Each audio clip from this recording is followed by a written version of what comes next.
2A Player of the Year, Duke National Champion. Come on now. Do all of that. Preach that, Sherman.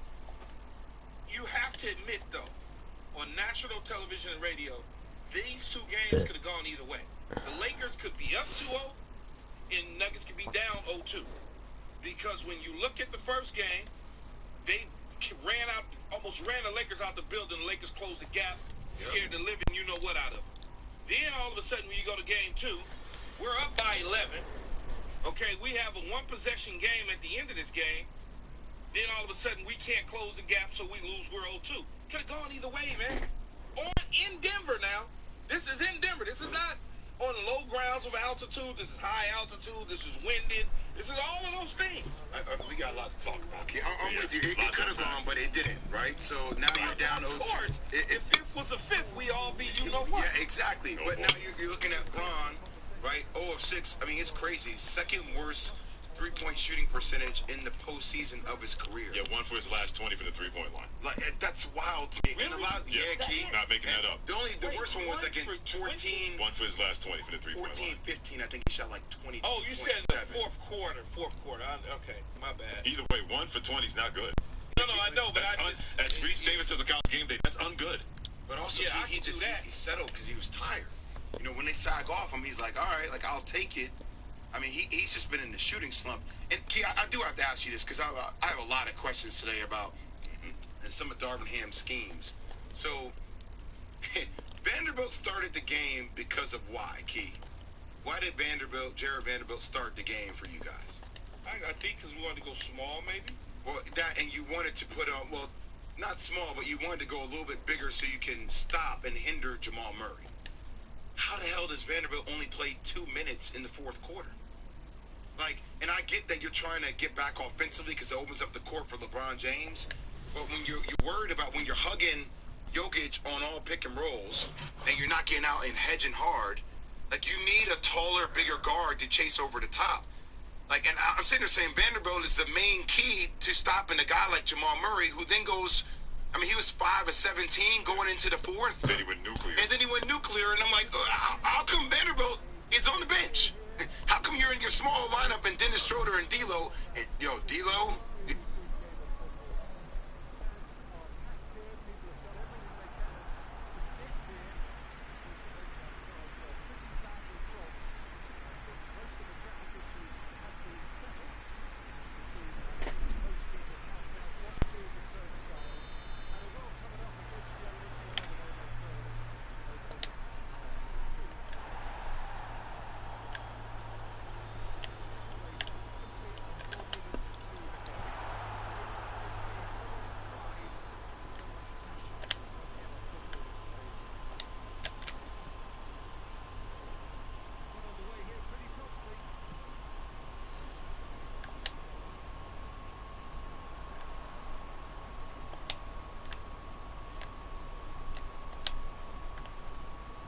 We'll get into that later. He was D-Lo, The numbers right? are not good this series with him on the court. At all.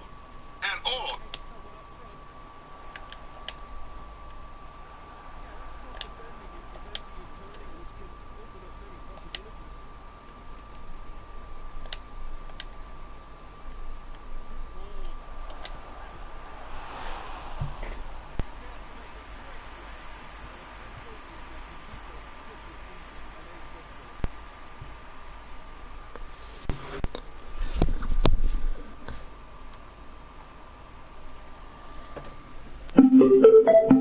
Get along him being the starter. I still thought Rory should have started. It's a different story, but how do you not? The Bluetooth device is connected successfully. It's on the bench. How come you're in your small lineup and Dennis Schroeder and D'Lo? And D'Lo, we'll get into that later. He was D-Lo, The numbers are not good this series with him on the court at all. At all, yet alone him being the starter. I still thought Rui should have started. It's a different story, but how do you not play your best defensive ace in the moment where a dude starts to cook you offensively? He needs to be in the game. Is D'Lo in the starting lineup? Is he in the mix because of the ball handling capability, or do you feel like, okay, LeBron can still bring the ball to the court with no problem at all? Is that why he's in the lineup? Because he can't, look, he can get hot. We saw that last I've spent centuries evolving with the world. That's the nature of being the economy, observing investors choose assets to balance risk and reward, with one element securing portfolios: time. Last series against Golden State. He can knock him down when he's hot. There's no question about it. He is a defensive liability. Yes, you're up 2-0. Yes, you have an opportunity to play in your first NBA final. Yay. We get it. But don't just act like no one is giving them the respect. They're getting the respect. But the brand is national brand is the Lakers. The brand is the Lakers. People are going to lead off talking about LeBron James being 0 for 10 or 1 for 20 in the fourth quarter, or whatever that number was. That's what they're going to talk about. They understand that the Joker is balling. He's getting triple doubles, and Murray lit it up in the fourth quarter, Jay. But it's the Lakers. That's what's gonna happen. I understand the way the world works. I get it, right? But you and I are both built with bulletin board material. So let me just give you some examples of the stuff that happened yesterday and other bulletin board material that have occurred over the last several weeks, right? And these are some colleagues of ours, and I got nothing but love for the colleagues, right? But like, I'll give you an example. This is the stuff that the Denver Nuggets literally have up on their wall inside their locker room, okay? Lisa Salter, she works for us. Love Lisa Salter. Great at her job, okay? This is what she said when she called her first Nuggets game this year in the playoffs when she saw Jokic versus the Lakers go off for his triple-double. This is really the first time I've had a chance to watch him play, and I've got to admit, I've been sleeping on this guy. He's spectacular. For the last 4 years. He's ridiculously good. Right? So they're like, for the last 4 years. This dude is a two-time MVP. So they take that key, bulletin board material. Another one, you ready? Mark Jackson, my man. Hand down, man down. One of the best broadcasters we have with Jeff Van Gundy. Love him. Leaving Nikola Jokic off his MVP ballot. Yeah, I saw that. Right? And his reason was, well, I was treating it like my all-NBA team. So I did it per position. I only gave Joel Embiid that. You're like, but no, you never do the all-NBA position when it comes to your MVP ballot. What? So that's another one for you, Key. Another one for you, Kendrick Perkins. The whole accusing Jokic of stat padding. Saying, oh, he's only doing that because, like, they're trying to find ways. And like, well, actually, we have one of the best records when he does average a triple-double. It's some phenomenal record. So, Key, it's all of it. It's what happened yesterday, combined with the fact they feel like they constantly are disrespected. Well, because that's true. Yeah, and Key, I'm going to give you another one, Key. Your ass. He's like, it just don't look right.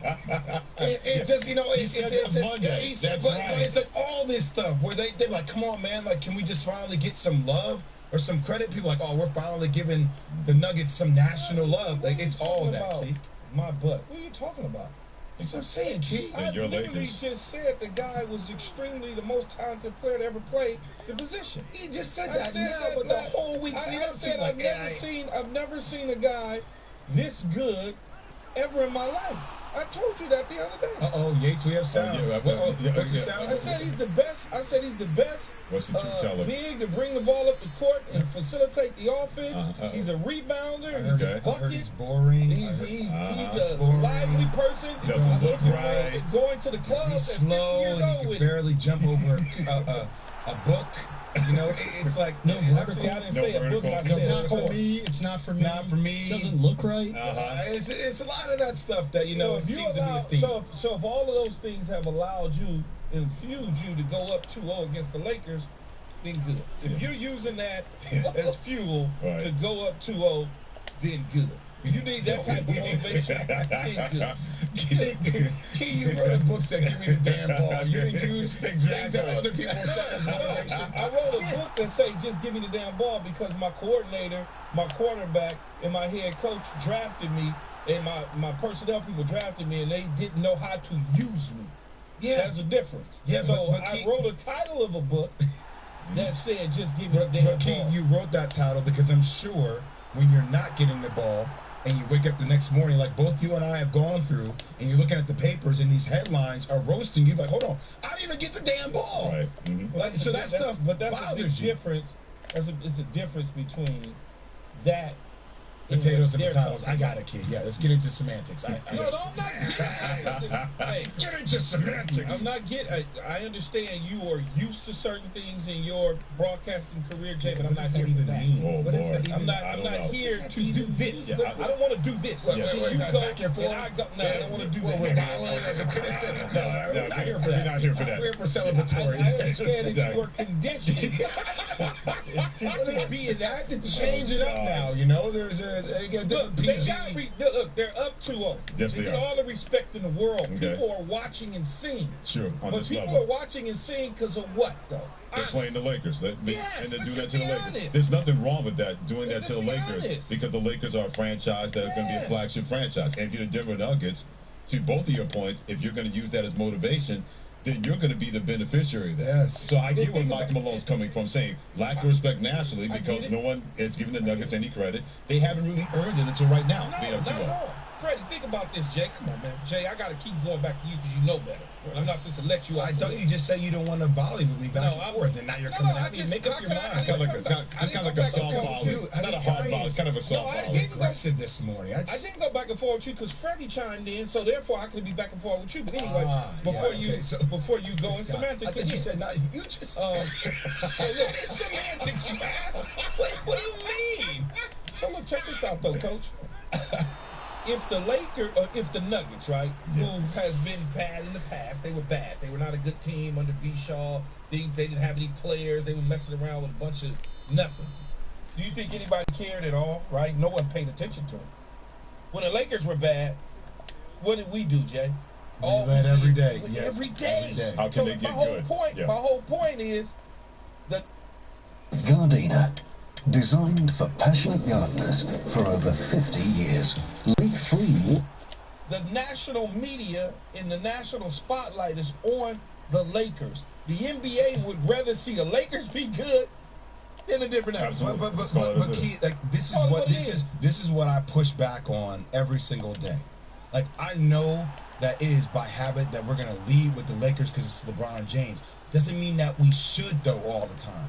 And like you have basketball people, it's like football stories, right? It's like, oh, we're always gonna lead with Tom Brady. Like, well, hold on. No, Like, we're going to leave with the Cowboys. it is guarding the weakest link on Denver's team, right? And Aaron Gordon, who for some reason now can't all of a sudden find his shot, doesn't want to shoot the ball from the outside. Very different than the way he played throughout the course of the regular season, but fine, okay.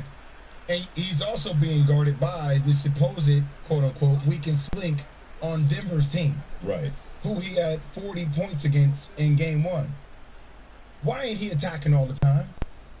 Like, and I know he's missing little chippies, but like, why isn't he just being uber aggressive? If Nikola Jokic is the weakest link defensively that everybody says he is all the time, and it's one of the reasons why people, you're telling me that's your MVP, the guy doesn't play in the defense, like Joel, then why isn't he roasting him like barbecue chicken all the time? And I know it's one game, but if you're saying that AD needs to be the guy, and you're coming off game one in which you have 40, oh, I smell blood, I'm about to have 50 in game two. 50. So I just don't understand the lack of aggressiveness where it's like, now it's I can't find, and even if your shot isn't going down, there was a play against Jamal Murray. If you're not doing one thing good offensively, then continue to be great defensively. Okay? So late in the game, Jamal Murray hits like 2 threes in a row, and it was towards the end of a shot clock. They switch right off the pick and roll action. AD's guarding him, and you're seeing the shot clock go 4, 3. Jamal Murray has the ball at the top of the key. What do you think he's gonna do? But AD is playing off him with his hands down. I'm like, yo, man, I get that you may not be able to control whether your shot goes in or not, but you can control your effort on the defensive end. You know you need to be the best player on your team in order for your team to have a legit chance to win, right? You have to be. You're not going to get a hand up to contest late, or at least push up, understand time and situation. These are the kind of things that just drive me crazy with Anthony Davis. And I know what his talent is, Key, but it's certain things that you can control, the controllables, that just make me lose my mind. You know why you call me EKG? Exactly. Okay. I think he does better Saturday. Jamal Murray's 23.4 quarter was more impactful for Denver than what Nikola Jokic did in game one. and he's doing well, but he will set a screen and then off that screen action, then run towards a dribble handoff from Jokic. And he just, once he gets going offensively, he's prolific. I mean, back-to-back 30-point games. He's had some 45, 50. Like, he's had games of that nature where that's been the question around Denver, right? They know how good Nikola Jokic is, but they wonder if Jamal Murray in big moments shrinks or actually expands his game. And last night was, I think, a massive statement. That's why I thought, you always get these topics when you're on radio or TV, and you're thinking different things, like who's the best duo, right? Left in the playoffs, and you start going through rankings. And for me, I had Jamal Murray and Jokic just because of the way they can play off each other. Because Jokic is such a gifted passer. I mean, last night another triple-double, and he had a poor game. He didn't play well last night. Relatively speaking, yes. Like, I mean, he wasn't even aggressive in the first half, where you felt like, yo, man, when you got those chippies, take those shots instead of these no-look passes. But he gets people involved. And for Jamal Murray to finish it the way he did last night in the fourth, I think continues to prove why they are one of the favorites to win the whole thing. Can't wait. Oh, yes, you. Was I supposed to go? Then I my suppose bad. your name's on the show, so it would be nice. Man, I know what you're doing. I get it. No, I'm not doing anything. It's in my head. Clock, Look, Murray played well in the fourth quarter. There's no question about it, Jay. I thought if we could have somehow neutralized him, we win that game. And I think we now have to look at the film of the fourth quarter of this game, go back and take a look at what took place in the second half, late in the fourth quarter of the first game, so we could close the gap, and kind of take those game plans from the end of the game in the first game to what we did in the beginning of this game, the 3.5 quarters or so, and put that together to come out with an efficient game plan. Rather than, like you said, why is Vanderbilt playing less minutes, starting the game, but playing less minutes when he's more effective being on the floor from a defensive standpoint, but we don't have him out there in crucial situations when he's maybe the guy who is a stopper. So we got to look at all that from a film standpoint. And I think Coach Ham will get to that, because when you have 2 games of footage, you can now go back and make those necessary adjustments and say, hey, we did this in game 1. Here's what we did in game 2. Let's put that together and see if we have a positive outcome. So, Kia, back at home is where typically players who are off their game find their rhythm. Like we've seen throughout multiple series in the playoffs, role players, whether it be Landry Shamet going for 19 points, or guys who feel more comfortable at home. And it's not really a role player, but the stats around the 2 games in this series around D'Lo are staggering, man. Staggering. The Lakers are scoring 109.6 points per 100 possessions with D'Lo on the floor, and 119.5 points per 100 possessions with him off the floor. Like, that's a big difference. This is on the road right now in the first 2 games. First two games. And another one, Key, defensively, Key. Lakers are giving up 142.4 points per 100 possessions with D'Lo on the floor versus just 81.6 points per 100 possessions with him off the floor.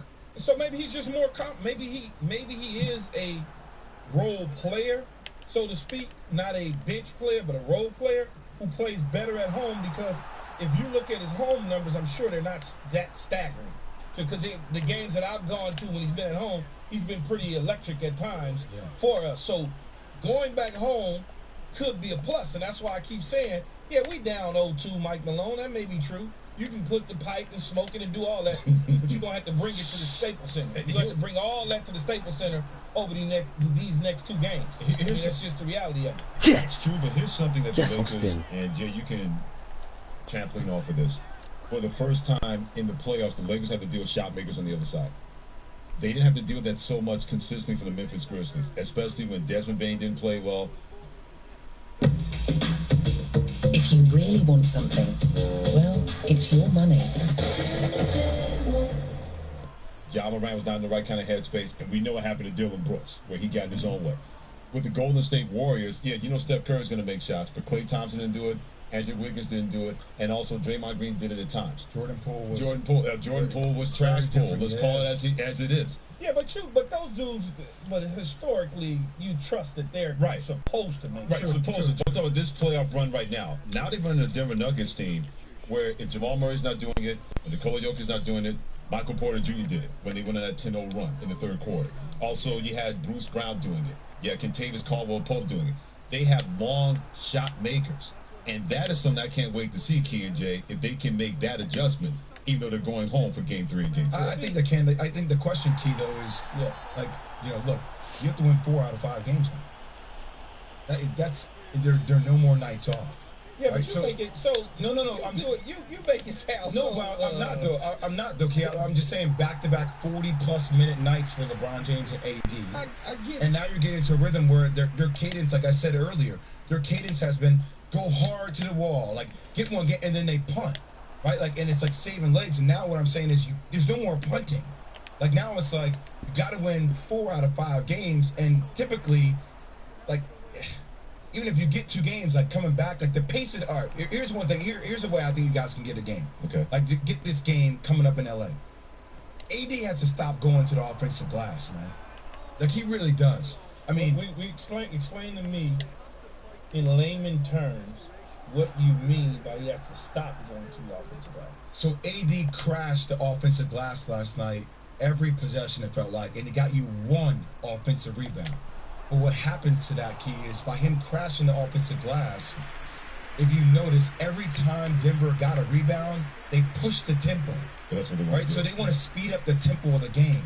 And when AD is caught under the basket, it automatically leaves the Lakers vulnerable for them to attack the rim.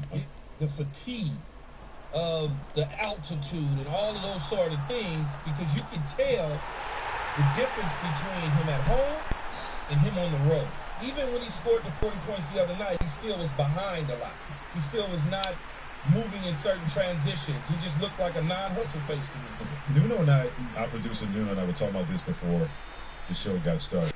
If you've been there the past couple of days, if you're the Lakers, can you use the altitude as an excuse in Game 2 compared to Game 1? No, you shouldn't be able to, but everybody's bodies adjust differently. So maybe it doesn't affect Austin Reeves, but maybe it affects AD. Or maybe it doesn't affect LeBron, but it affects the coach. I mean, who knows, you know? I mean, look, LeBron looked tired down the stretch, man. He looked gassed. He looked gassed. And by the way, I think he had a great defensive game. But this shot slump thing, the worst he's had probably since the 2014-15 season with the Cavs. I mean, he's shooting 23% from the three-point line. So, we talked about it and over time that when you lose your first step as you age in this game, the tendency is to counter that by, now I can't blow by you, but I can body by you, which means my shoulder may be aligned with your shoulder, but I can carve you out, right? So if I'm driving on the right side, I'm literally carving you out towards the middle of the floor to create space for me to finish on the right side of the rim. Mm-hmm. Okay. But when they're sagging off of him, they're daring him to shoot, and he's settling for it because he's tired at the end of games. Because he's doing so much, and when you have to rely on older players to carry the weight, and the other guys other than Hachimura have not been able to step up. And think about what we said, Key, with Game 1. Like, a lot of people were angry at LeBron in the game scenario. Jamal Murray has 5 fouls, and LeBron settles for a deep 3, right? Where, vintage LeBron would have punished him, would have put him right in the bucket. Yeah, but he can't go past people. That's what I'm saying. That's what I said. I said that shooting slump. That's right. You can't afford to have off nights from AD. But I'd be interested to see. And you said, I know overall in the fourth quarter he's 1 for 20 for what he said, but it'd be interesting to see at home what it looks like. That shooting percentages at home. What it looks like at home versus being on the road in this particular altitude. Yeah, it'd be interesting to see. And especially, LeBron's going to go back into the lab over the next couple of days and work on the things that he knows he better be able to. Quick turnaround. Oh, there's definitely a quick turnaround, but at least going back home doing those kind of things, we'll see if that's going to manifest itself in the Game 3 with the Lakers down 0-2 to the Denver Nuggets.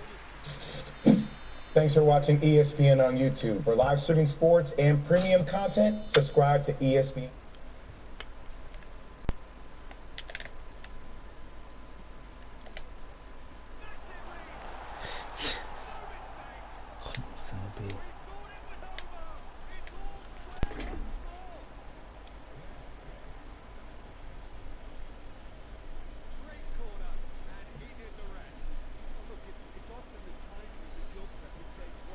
Took a look at some viral TikTok videos, and since gun control is once again, well, shouldn't even be the topic of conversation, so we'll take a look at some gun control TikToks to see if maybe they make some good arguments. Listen, we've tried to hear them out over on TikTok on many different issues, but we've never really checked to see what they have to say about guns, and maybe it's really intelligent and insightful. You never know. So we'll just start at the top.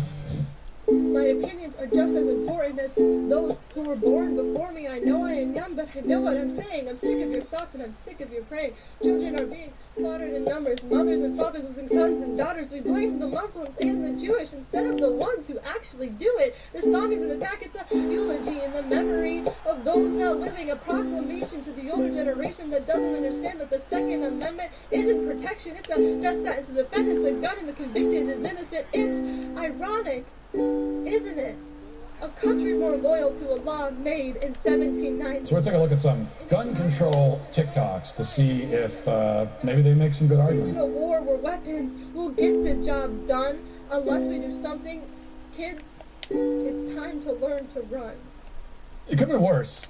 You know, if I had known going in, if you had told me that this is a TikTok anti-gun rap with a ukulele, I would have imagined something a little bit worse than that.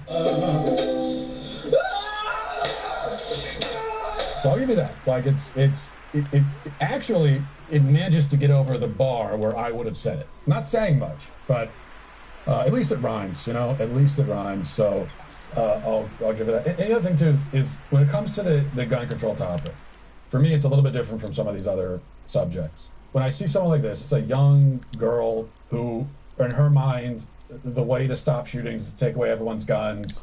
She has a line in there about the country is led by a hand with a gun. It's extremely naive and childish. And so I can understand, if you're naive and childish, why you would think that the way to solve all these problems is just take away everyone's guns, that's it. If you're a young, naive person, it's hard for me to even get mad at you for believing that, because it's just a young, childish kind of view of things. And you don't understand how the world works.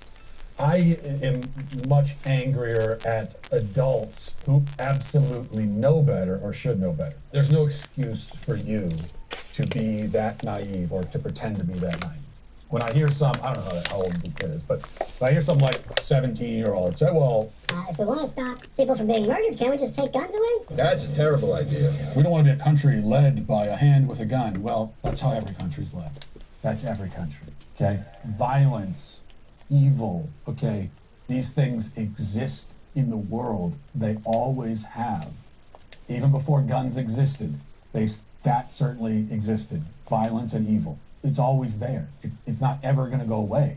So if you come up with a solution that hinges on sort of the assumption that we'll be able to extinguish evil and violence entirely, then it's not a good solution. Because any kind of gun confiscation, abolishing the Second Amendment, getting rid of guns, that solution only works if it's accompanied by curing all evil and violence in the world as well. So if you can get rid of all the bad guys, okay? No more evil, no more bad guys, nobody who would wish us harm.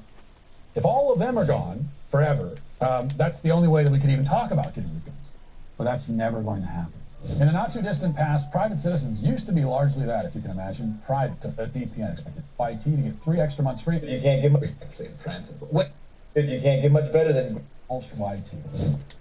Hello, I am Thomas. Oh, Tommy J, back from the dead. What's up, dude? I'm just visiting posterity to see how the United States are doing. Well, dude, you can't get much better than greatest country on earth. Wonderful. So what new and improved constitutions have you composed with the progresses of the human mind in the past 2 centuries? What are you talking about? We still got the Constitution. Yes, but which one? What do you mean, which one? The Constitution. You ought to know you wrote it, dude. Well, no, it was largely Madison. I was actually in France. Wait, you're still using the Constitution from 235 years ago? Well, obviously, Tom, it's the best document ever. Well, I mean, only number 2 behind the Bible. Well, only after one takes out all that mythical nonsense with the miracles and the resurrection. But hold on a minute. Did you not read that I suggested redrafting a constitution about every 19 years? What? Institutions must advance to keep pace with the times. Surely you must have penned new documents with which to govern. Nah, dude, the Second Amendment is perfect just as it is. So you have a well-regulated militia providing security for the free state. You what now? A militia that is well-regulated. What are you talking about? No, guns, Tom. We get to have guns. Well, no, that's not what it's to provide a well-regulated militia that shall... No, dude. It's about if someone breaks into my house, I'm gonna whip it. What is an AR-15? Oh, Tom, you don't know. It is a sexy weapon. With one of those, I can mow down your entire well-segregated militia with those muskets you guys have. Dude, check it out. It appears that my hope, speaking of being naive, my hope that maybe on the gun issue, TikTok would be more thoughtful. That hope may have been in vain, perhaps. So here, it is a longer, maybe a little bit more creatively presented version of the same argument we've heard a million times. It's honestly really the weakest argument, the weakest gun control argument. They're all weak. This idea that, well, the people, our founding fathers, the people who drafted the Constitution, they had no idea that these kinds of guns would exist, and they didn't know about modern weaponry, and if they had, it would have changed everything. I mean, that argument, it doesn't even get off the ground. The people who make the argument are constantly claiming constitutional rights that our founding fathers certainly never would have ever conceived of. Inconceivable! Our founding fathers did enshrine and codify into law our right to own firearms. Now, it's true, they didn't have a crystal ball, they couldn't see into the future to see what exactly a firearm would look like in the year 2023. Although, these were intelligent men, and so they knew that technology progresses. I don't think they'd be shocked by that. I don't think they'd be shocked by the concept, right? And yet they enshrined that right anyway. So that probably tells us everything we need to know. This weapon is your life. What the left is claiming is that the development of those arms now somehow overrides the basic principle, which is absurd.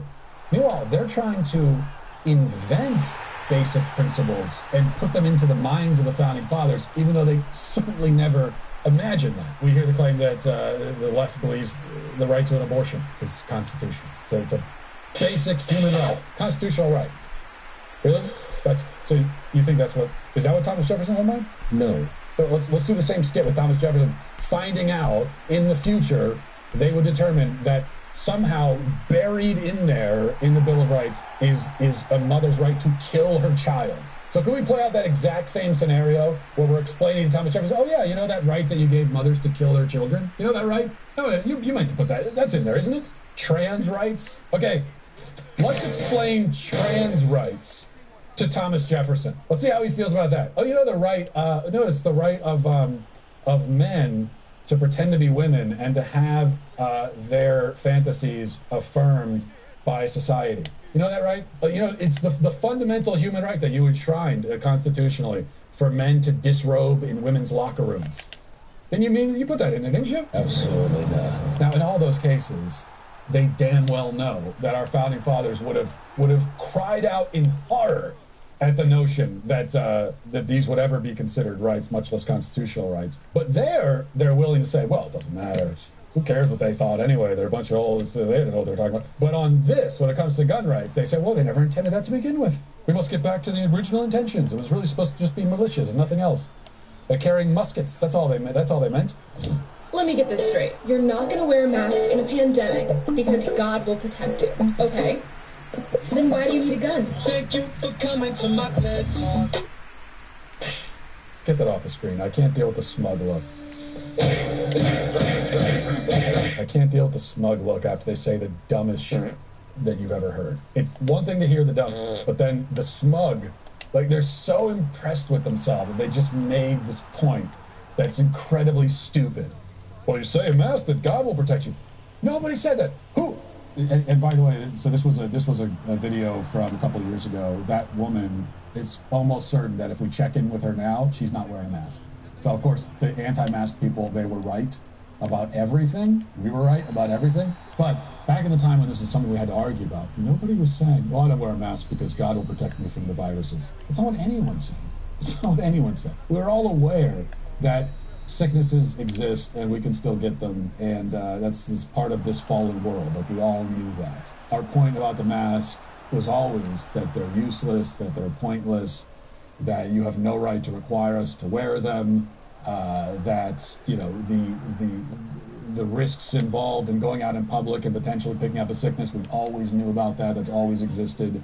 It's worth the risk to just live as normal human beings, being able to see people's faces and show our faces in public and live as normal people. It's worth the risk of, like, catching a cold. Those were our arguments, not what she said. It's as much as I can tolerate. I made it through almost 15 minutes.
Of the man-woman relationship. And that's also, as we talked about later on in the conversation, that's also why you find through history, marriage as an institution exists in every culture in history, even cultures that are not Christian. Now, there might be some cultures where they have polygamy or things like that, but the idea of marriage existing and it being between a man and a woman and being a fundamentally procreative act, you find that all throughout history and all over the world. Because it's a matter of just natural law. It's you can find it in nature. And it's in a lot of ways a common sense thing. The man-woman relationship has this capacity to create people, and that sets this relationship apart from any other kind of relationship. And it also makes it important to society in ways that other relationships simply aren't. It needs to be protected in ways that other relationships simply don't, because of its capacity to create people, and because it is, whether you like it or not, going to be the foundation of the family, and thereby the foundation of human civilization. And, you know, the good thing is that if you can make that argument, and of course you're not going to convince someone in the moment on something like this. Most likely you're not going to.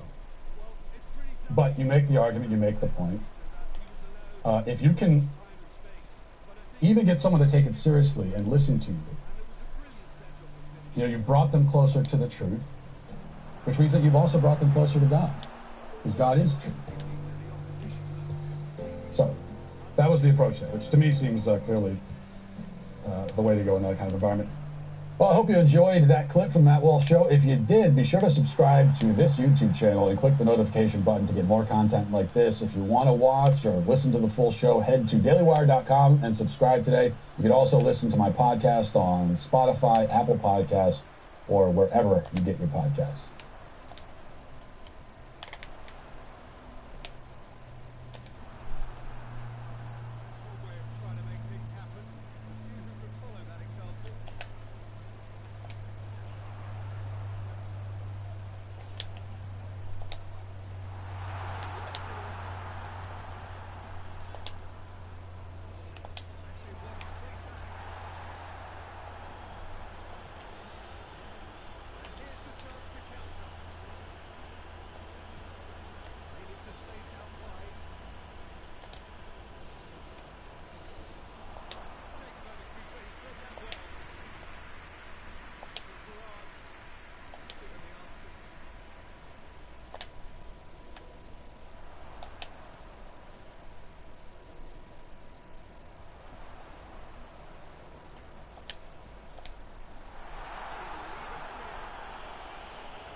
bright colour starts with a splash of inspiration. We are gonna react. We are gonna react to our best friend, EDP445, man. He made a video. I guess he's trying to protect the youth, which is very ironic. But you know what? Maybe this is his redemption arc. You feel me? I have my redemption arc. Maybe he's going through his redemption arc. You know, I already had my cupcake. I would eat it on live, but I already ate it. But we're gonna watch EDP's We Must Protect Our Kids. Holy man. So my Chris Tyson supports child. Wait, He's what? into that freak ass. Wait, what? Wait, what? Wait, what? Wait, this is my first time hearing about this. Wait, what? We gotta protect our youth. We gotta protect our kids and our goddaughters and our nephews and our nieces and our cousins from weird ass freak motherfuckers like this. You feel me?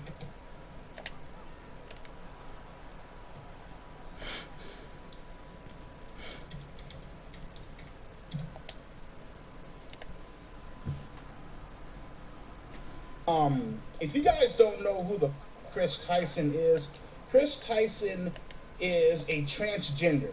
I got nothing against gays.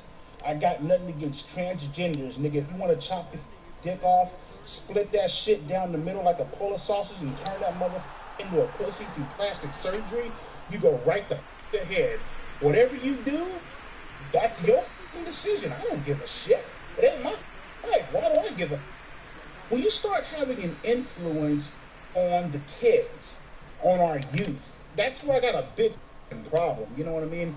And so, Chris Tyson, he hangs out with Mr. Beast. Mr. Beast is one of the most popular YouTubers out there with over 150 million goddamn subscribers. Holy shit. Chris Tyson and Mr. Beast, they took a picture, I believe it's the Nickelodeon Kids' Choice Awards or some bullshit like that. Chris Tyson, he was seen kissing his son on the lips.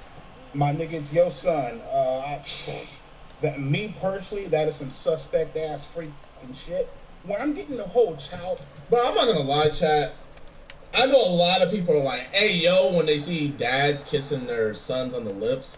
Me personally, I don't have a problem with it. You know, as long as it's just like a peck.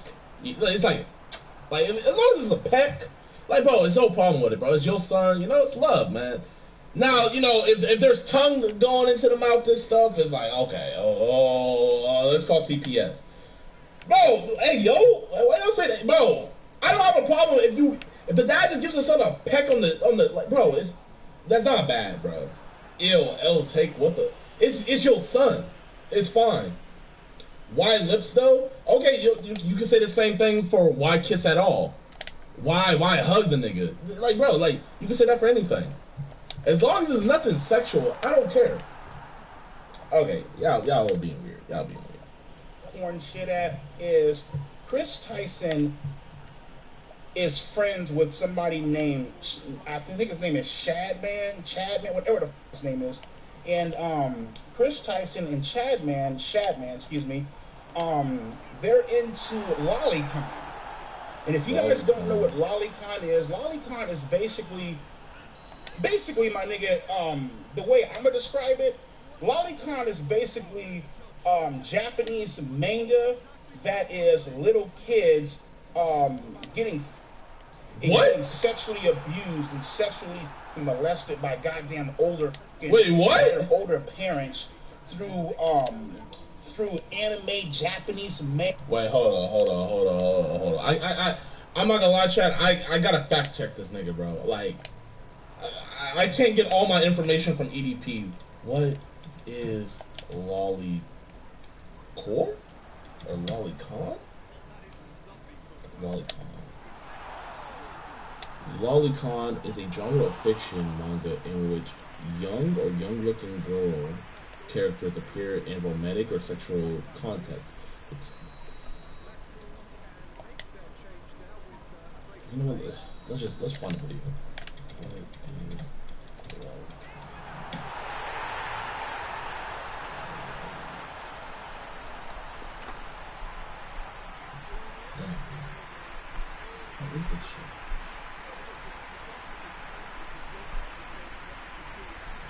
Let's just see a quick video of what this is. It depicts underage cat manga or attorney Michael Becker. Lolly is Japanese manga or anime that depicts underage characters in a sexually explicit way. Federal law prohibits lolly possession if 1. The depiction of the underage person is obscene or lacking serious value, and 2. The lolly was transmitted through the mail, internet, or common carrier, or was transported across state lines, or there are indications that you intended to sell or distribute it. Therefore, if you possess a large amount of lolly, prosecutors will probably presume you intended to sell it in violation of federal law. And unless you created the images yourself, it would not be difficult for prosecutors to prove that you unlawfully obtained the materials over the internet or through the mail. What is this shit? Meanwhile, different states have different laws regarding if and under what circumstances lolly is illegal. Yo, imagine some fat anime watching nigga is watching that lollipop shit, and then you just have fucking SEAL Team 6 pointing their rifles at your face, bro. That shit would be hilarious. Our experience, we may be able to get lolly-related criminal charges dropped by arguing that the cartoons are protected by the First Amendment's guarantee of freedom of expression. If you have an outstanding warrant or have been arrested in California, contact the attorneys of Schaus Law Group. Where he shot himself out. Bro, what? This is my first time ever hearing about this shit. What the hell? Manga and the weird ass, freak ass emo comic book type shit. You know what I mean? You know, like you get like the manga of the Japanese. Did it on premium. But I'm losing 4-2 to Blackpool because they just scored a bullshit goal. Oh!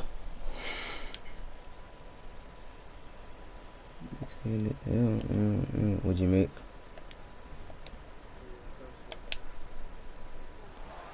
Yeah, like there's bare pastas, my guy.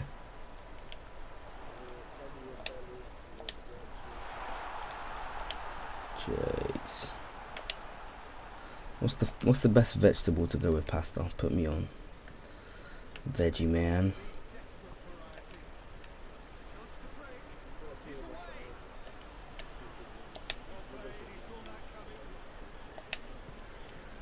Nah, mushrooms are calm. Mushroom in the mushroom sauce, like truffle sauce. Yeah, that shit is valid. I ain't gonna lie.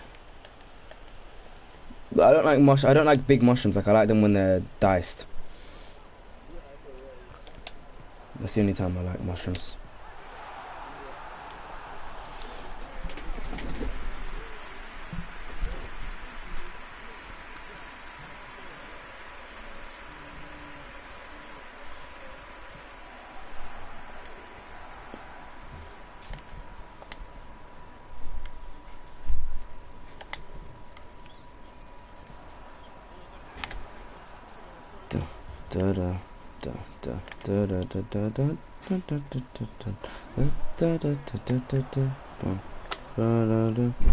Just walked in.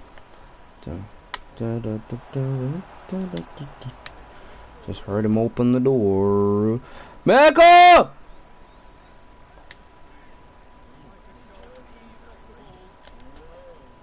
Hey, if you said it was valid, I was like, sure.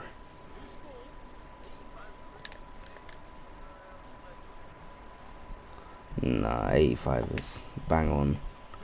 Some days it feels like a 90, some days it feels like a 75.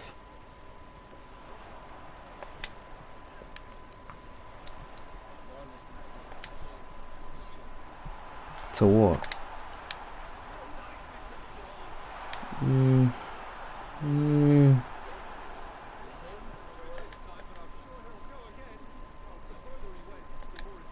Okay. I don't mind that. I don't mind that.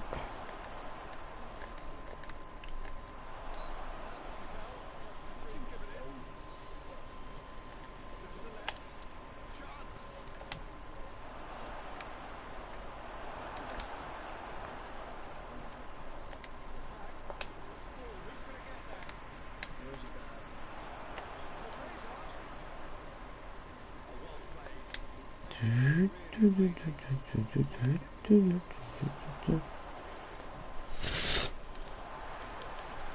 gonna lose that at home.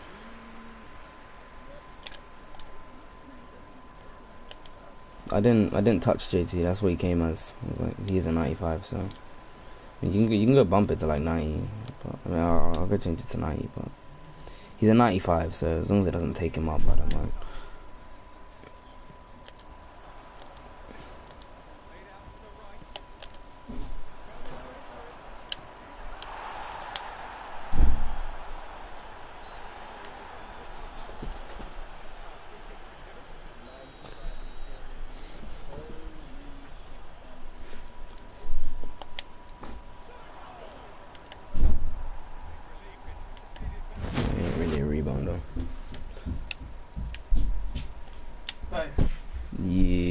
Are you still editing your FMP? No. No. No, we So you're don't. not doing anything where you're like editing it till Sunday? No, I'm still gonna do that, but like as in, I got everything I need in, but I'm gonna still edit it up until Monday, cause why not? If there's potential. How does the grade system for it work? Just distinction, merit, pass. Distinction is so flipping AIDS to get, man. Distinction is like the, and then merit is the. Yeah, I think I'll get a merit. But I mean, it could be distinction. Is that how it works? Is distinction the top, then merit the? Are you retarded? No, I've just never had any sort of test that I've done ever that has had distinction. You don't know. You can't tell which one's the highest. Distinction, I'm guessing. Yeah, you never even you wouldn't be able to tell merit or distinction's high. Doesn't distinction just sound? Yeah. Better. So I know it's that, pretty like, self-explanatory. I'm just saying. I feel like yes, it is a distinction. maybe merit is the top one, and then distinction is the. No. Or maybe one of them is distinction's the top one. No, all of the distinction FMPs that I've seen are like flipping university dissertations, and that shit, yeah. Oh yeah, I could have done enough for a distinction, like I could have, but like it's just AIDS to get like I'm not saying mine isn't a distinction, like. There's a lot of work on it. It's, like I think my practical skill, because basically to get a distinction, it's not like it's the way the course works is you have to get a distinction in every single facet to get the distinction overall. So there's 6 things that we're marked on, which is practical skills, which is you actually making the product. So if you did a documentary, it's your documentary. If you did a YouTube video, it's the YouTube video, right? And for me, I did advertising campaigns, so like I made adverts and the logo and color palette and whatever, so they'll be judging that. I think that's distinction easily.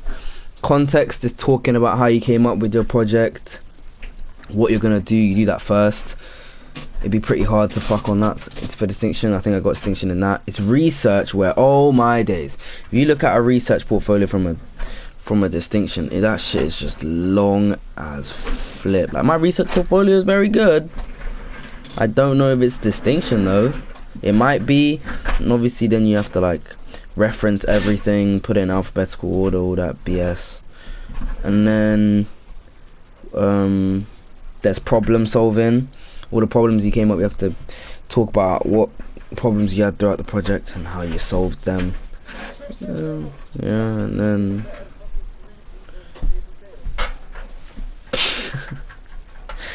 then I didn't touch Tatum, so I don't know why you're. Anyway, Bo. Yeah. Have you started online? Huh? We started online. Yeah, get on. Have you already started? No. Okay. I've got the roster ready. You better get smoked. You better get smoked. No, I think Austin Reeves is a shot better anyway this year, actually. Bo. But I mean, I'll still change it. But I'm just saying. No, to say that Austin Reeves has a better 3-ball than Jason Tatum is not ridiculous. It's just not ridiculous, because JT be taking. Yeah, because he be taking like off the dribble whatnots. But like, if we're just talking like 3-ball for